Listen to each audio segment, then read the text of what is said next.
俄军库尔斯克偷袭乌军，地下管道战术再翻车，库尔斯克危机四伏，乌军面临严峻挑战。乌克兰 SBU 震撼抓捕，俄罗斯间谍竟在会议现场落网。川普对俄态度强硬，美乌俄三方罕见同频。欧盟峰会员乌承诺画大饼，法幻影出示锋芒。战场压力大，俄军逃兵率达10%，直逼美军越战时期。大家好，欢迎收看新冷战情室，请大家先为我们的节目点赞、留言，谢谢大家。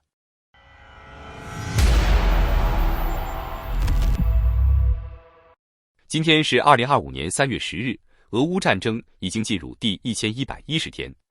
在这场历时3年的战争中，双方在战术上不断推陈出新，而最近俄军在库尔斯克地区的一次偷袭行动，却再次演变成了一场灾难性的悲剧，令俄军一次损失80多名士兵。俄媒 Astra 的报道称，当地时间3月8日前后，俄军为夺取乌军控制的苏贾地区，派出了一支约100人的突击队，试图通过一条废弃的地下天然气管道渗透乌军防线。这条直径1.4米的天然气管道，过去曾是俄罗斯向欧洲输送天然气的重要通道，但在战争爆发后早已停用。俄军显然觉得这条管道可以成为通往战场后方的秘密通道，让他们在乌军毫无防备的情况下来一场惊天奇袭。说到这里，不得不提阿夫迪夫卡战役之后，俄军对于管道渗透战术可谓是上了瘾。在查索夫亚尔，他们也曾试图通过地下设施发动奇袭，但结果并不理想。而这一次，他们显然认为机会来了。俄罗斯在美乌首脑吵架后，泽连斯基忙着外交之际，利用美国中断对乌克兰的军事援助和情报共享的机会，正在进一步加强在特定前线地区的进攻行动，利用美国停止对乌克兰援助的影响，达成自己的战术目标。但俄军万万没想到的是，乌克兰情报部门早已掌握了这一计划。乌军第80空降突击旅早就设下了埋伏，静静等待这批俄军从管道钻出来。当80名俄军从管道爬出地面，正准备发起攻击时，噩梦降临了。乌军迅速封锁了管道的出口，切断了他们的退路。随后，埋伏已久的乌军部队立刻展开猛烈攻击，这支俄军突击队瞬间陷入绝境。据俄罗斯军事电台播出的录音显示，管道内的俄军士兵发出了绝望的喊叫，他们让我们去送死。这并不是俄军第一次尝试利用废弃管道来偷袭乌军，过去几个月里，他们多次使用这种战术。然而，成功的案例少之又少，反倒是一次次被乌军识破，导致惨重损失。这次库尔斯克的行动虽然计划周密，但显然低估了乌军的情报能力和应对速度。随着美国近期暂停向乌克兰提供实时卫星情报，俄军或许认为这是偷袭的好时机，没想到乌军早有准备。除了这场管道偷袭战外，库尔斯克地区的战况还在进一步升级。乌军不仅成功阻击了俄军的突袭行动，还利用米格29战机发射导弹，成功摧毁了俄军的一座机库。据现场视频显示，机库被击中后燃起浓烈的黑烟，随后发生剧烈爆炸。这次打击无疑对俄军的后勤和空军力量造成了一定损失。库尔斯克战局到底有多危急？双方说法不一。目前，关于库尔斯克地区的战况，俄乌双方各执一词。俄方媒体声称，乌军在库尔斯克的阵地已经面临被包围的风险，俄军正在切断对手的补给和撤退路线。但乌克兰总参谋部则予以否认，强调乌军并未撤离库尔斯克地区，也没有陷入包围，并正在采取反制措施。从当前局势来看，库尔斯克的战斗仍在焦灼中。虽然俄军在这一地区展开了进攻，但乌军并未出现溃败迹象。这次的管道偷袭失败，或许会让俄军重新审视这种战术的可行性。但从过去的经验来看，俄军似乎并没有因此放弃这种另类战法，说不定未来还会有更多令人意想不到的尝试。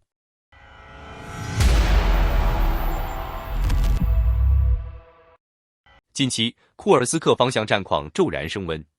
有传言称，由于美国突然切断乌军战场数据链，导致乌军无法精准掌握战场态势，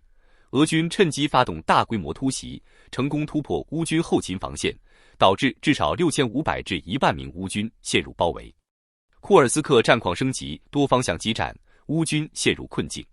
库尔斯克地区战斗已进入白热化，北部、西北、西部与东南方向均爆发激战。由于情报与定位系统中断，而法国的卫星网络数据链尚未全面启动，乌军被迫陷入盲打状态，局势持续恶化。西北方向，俄军第72师第22突击团已攻下旧索罗齐纳与尼克尔斯基。西面，俄军第810海军步兵旅与104空降团正向列别捷夫卡推进，并已兵临洛克尼亚。东南方向，俄军自库里洛夫卡向西强势推进，企图切断乌军南部防线。据路透社战地记者报道 ，R200H7 公路已被俄军炮火封锁。目前，俄军距离该公路仅剩5公里，并成功摧毁至少10辆乌军后勤运输车辆。此外，流出的战场画面显示，乌军还有2门 M109自走炮遭击毁。美国情报支持中断，乌军战场感知受影响。外界普遍认为，俄军之所以能在库尔斯克方向取得一定进展，与美国暂停对乌情报支持有关。然而，这种影响是否如传言所说的严重？事实上，虽然美国暂时冻结了乌克兰在 GEGD 全球增强地理空间情报交付计划的账户，但乌克兰的欧洲盟友已开始弥补这一缺口。例如，麦克萨这家全球领先的卫星情报公司强调，其客户仍可决定如何使用并共享其数据。法国卫星支持，法国企业已开始向乌克兰提供高分辨率卫星图像，帮助其掌握战场态势。库尔斯克战场现况围困传言夸大，乌军仍掌控局势。虽然库尔斯克战场的局势严峻，根据乌克兰武装部队总参谋部的最新通报说，乌军6000人被包围这一消息并不属实，该地区仍在乌军控制之下，且俄军在苏梅方向的突袭行动已遭受非常惨重的损失。俄军沿着天然气管道移动，试图在苏贾市郊区站稳脚跟，但最终被乌军成功击退。目前，俄军的联合破坏和突击小组在苏贾的进攻遭受严重损失，并未能成功扩展战场。虽然俄军已重新占领斯维尔德利科沃南部与西部的边境地区，甚至短暂进入乌克兰领土，但乌军仍未被包围。战况分析，俄军战术意图与乌军防御策略。俄军目前的战术企图明显，切断乌军后勤补给线，东南方向的俄军正试图与西北方向的第83空降旅会合，形成合围态势。持续渗透乌军边境防线，俄军的810旅、177空降团、1427摩步团、阿赫马特营及朝军2个营正分别从克列涅沃至苏贾方向推进。为应对俄军攻势，乌军已调派战略预备队进行防御，并持续依赖西方情报支持。目前，库尔斯克方向的战况仍然紧张激烈，但乌军尚未失控，完全陷入被动。美国暂停情报支持的影响虽然存在，但并未导致战局全面崩溃，欧洲盟友的介入仍然至关重要。对于接下来的战局发展，关键在于乌克兰能否迅速恢复情报优势，并有效组织防御，以阻止俄军进一步扩大战果。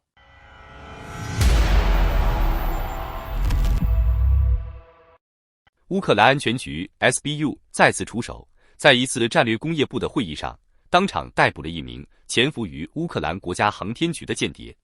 这名叛徒竟是俄罗斯联邦安全局 FSB 安插在乌克兰政府内部的卧底。这一幕宛如电影情节，但却真真切切地发生了。间谍就在你身边。会议上神态自若，下一秒直接落网。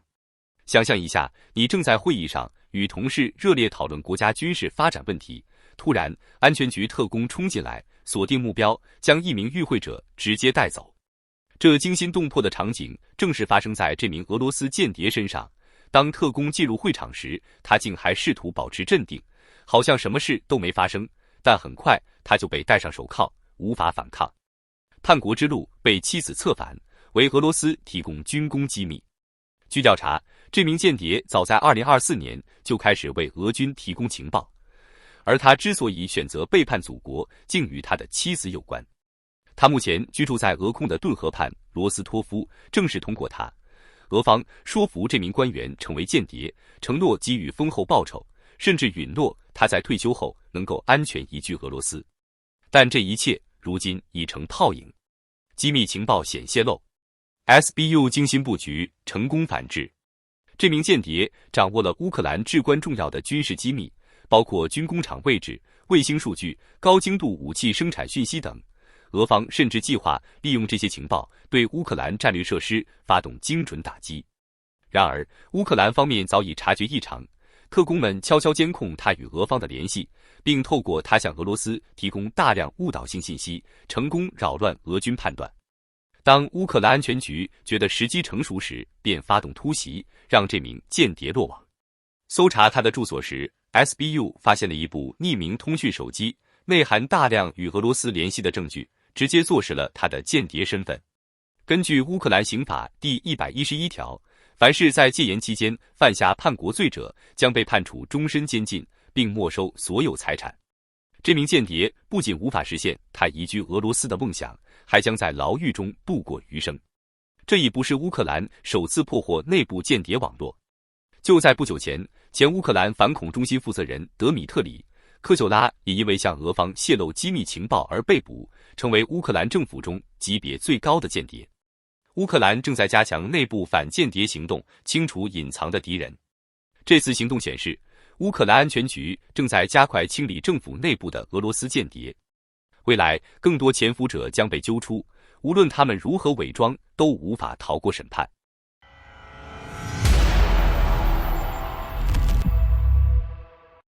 美国暂停对乌克兰的军事援助与情报支持后，俄军加大战场攻势，乌军面临巨大压力。俄罗斯则大规模动用无人机与导弹攻击乌克兰境内能源与其他重要基础设施。就在此时，川普于3月7日突然在社交媒体 Truth Social 上发文，态度发生重大转变。川普突然强硬表态，考虑对俄祭出大规模制裁。川普在贴文中写道：“鉴于俄罗斯目前在战场上对乌克兰发动猛烈进攻，我正在认真考虑对俄罗斯实施大规模银行业制裁、经济制裁，并促进停火，以达成最终的和平协议。俄罗斯与乌克兰必须迅速坐上谈判桌，否则就太迟了。”白宫高级官员随后回应，随着俄罗斯在战场上的攻势升级，总统的态度也变得更加坚定，他正努力推动双方进行谈判。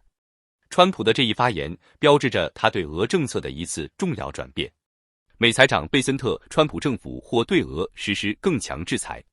美国财长贝森特于3月6日表示，拜登政府对俄罗斯的制裁极其微弱，无法确保对俄施压的效果。而川普政府则一直主张加强制裁，甚至可能将其作为和平谈判的筹码。他强调，如果和平谈判需要额外的压力，川普政府将毫无保留地全力施压。川普的这番态度转变似乎是一种策略调整，既不是单方面向乌克兰施压，也并非一味放任俄罗斯，而是试图通过强硬手段迫使双方妥协。川普认为与俄谈判比与乌谈判更容易，泽连斯基态度不变。川普7日对记者表示，他认为俄罗斯总统普京希望结束这场战争，他甚至认为与俄罗斯的谈判比与乌克兰的谈判更容易。他直言坦白说，我发现与乌克兰打交道更加困难，他们手上没有足够的筹码。乌克兰总统泽连斯基则在多次公开场合表明，乌克兰将战斗到底，直到俄军完全撤出乌克兰领土。这一立场几乎没有变化，显示出乌克兰对谈判的态度仍然谨慎。乌克兰回应推进和平进程，泽连斯基再次强调安全保障。似乎是为了响应川普的发言，3月8日凌晨，泽连斯基在社交媒体 X 上发文称，我们将继续与所有支持和平的伙伴合作，推动必要步骤。下周，我们将在欧洲、美国和沙特阿拉伯进行多场重要会谈，推动和平进程，并加强安全保障。据悉，这些会谈将涵盖美国国务卿与乌克兰高层官员的会晤，讨论战略与未来可能的谈判路线。俄罗斯释出停火信号，谈判曙光出现。俄罗斯总统普京也释出信号，表示愿意讨论乌克兰的临时停火条件，前提是谈判取得实质性进展。这是俄方首次对停火做出较为积极的响应。这一举动并不令人意外。虽然乌克兰目前面临严峻挑战，但俄罗斯同样难以承受高昂的战争成本。此外，俄国内部地方势力的蠢蠢欲动，也可能促使普京更早寻求脱身。美俄乌三方罕见同频，谈判契机出现。目前，无论是乌克兰、俄罗斯还是川普政府，都在不同程度上对谈判持开放态度。虽然三方仍有巨大分歧，但这是美俄乌领导人首次在停火问题上出现某种程度的共识。然而，这是否意味着和平即将到来，还只是一次外交上的试探？接下来的发展将至关重要。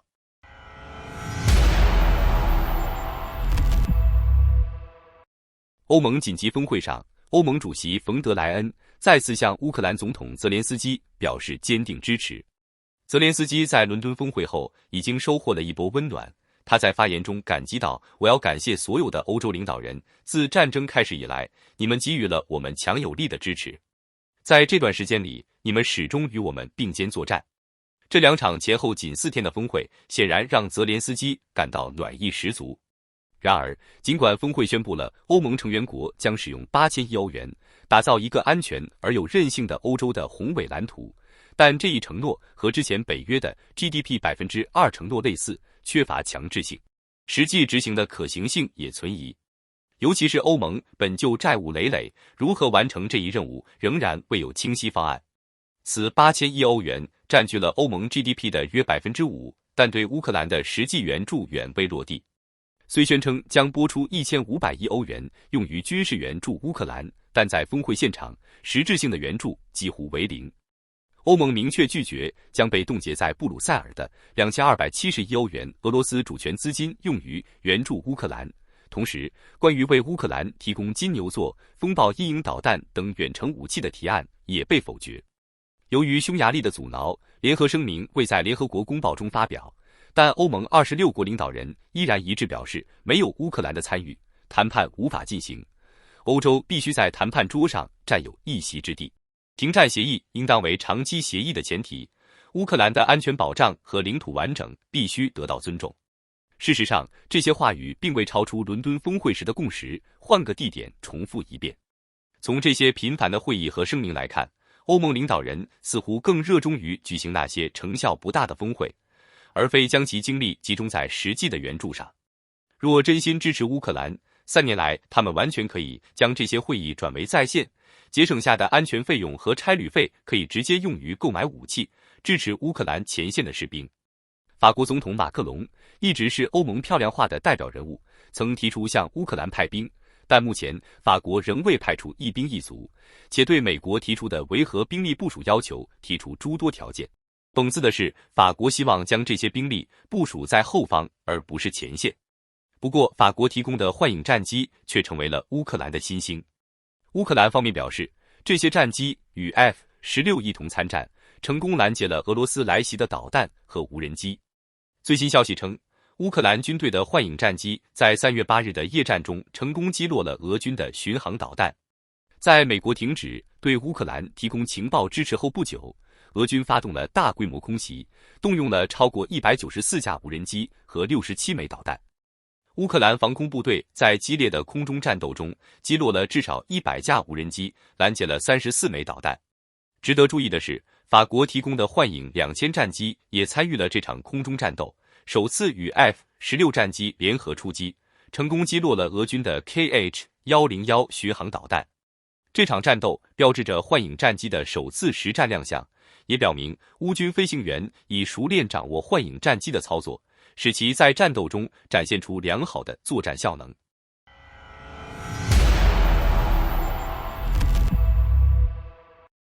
根据乌克兰分析机构前线情报洞察发布的一份最新报告，